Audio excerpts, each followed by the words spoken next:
When is your emergency police siren? And it's a car across the street. It looked like it's up out of telephone poles, and the headlights are on. And I don't see anybody out of the car. And my grandbaby said they thought they heard some shooting.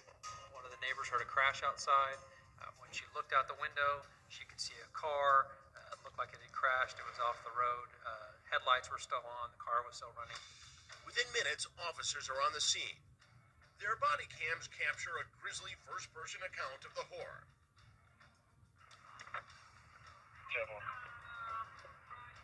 Oh, ma'am, can you hear me? Are you okay? The victim was sitting in the driver's seat. He had slumped over, upright in the driver's seat. Doesn't respond to the police officers, doesn't respond to the paramedics. But it doesn't take long for cops to realize this is more than a simple accident. Quite a bit of blood, unusual for this kind of wreck, so... That's when they see that there's blood, gunshot wounds, which obviously wouldn't be explained by the car wreck. There was blood on the steering wheel, the dashboard, the front windshield, inside the doors. The blood is Ty Underwood's. She's bled out, dead on the driver's seat. It's not a... All right, y'all. So what it is, this man murdered his trans girlfriend, okay? And made it look like a car accident. Okay, now they interrogating him now. George said that they never met up with each other. When I realized that this wasn't going where I wanted to go, I just deleted the whole thing. I left it alone right after that. He lying. I don't really think you did, man. I think it came to you.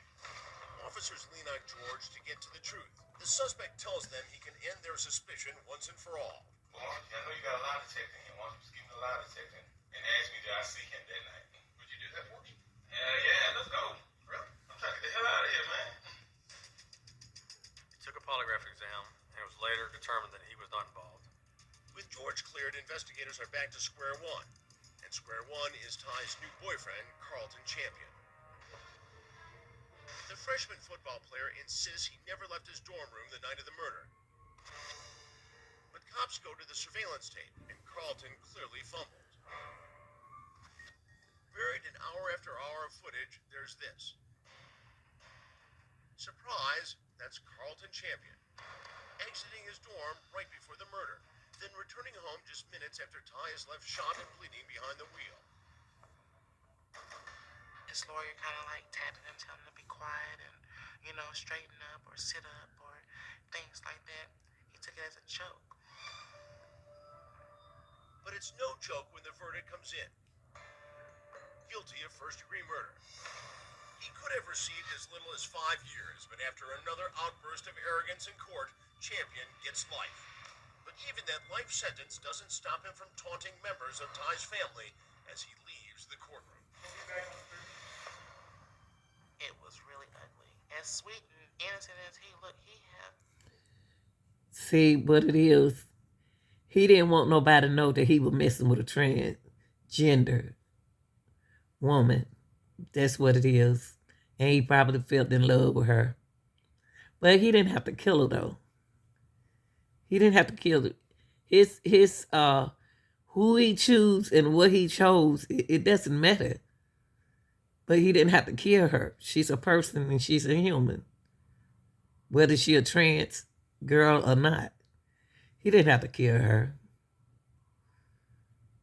And then he said something smart to the family going out the courtroom. Our decision, y'all, the decision that you make has consequences.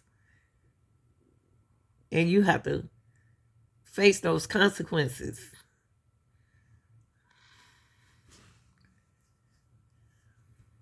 To his side. It took 4 officers to calm him down. Carlton Champion Jr. killed Ty Underwood because he was afraid the secret was going to come out. That if this relationship went south, everyone was going to find out that he's in a relationship with a trans woman. Yeah, I told y'all. I told y'all. The thing was that he knew that somebody was going to find out he was in a relationship with a transgender woman. That's what it was. That's all it was. And he was feeling guilty. And he took her out of here. Y'all tell me what y'all think about this video right here. I mean, Don't nobody have to know what he did. Don't nobody have to know. And the other man, he got away with it because he wasn't the man. It was this dude right here, this young dude right here.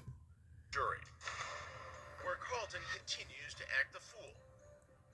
He kind of laughed and chuckled the whole time. You see his lawyer kind of like tapping him, telling him to be quiet. So he laughing. He embarrassed. He's embarrassed. That's why he laughing, because he embarrassed. Because he was messing with a transgender woman. Y'all like, share, and subscribe to the channel. I'm out.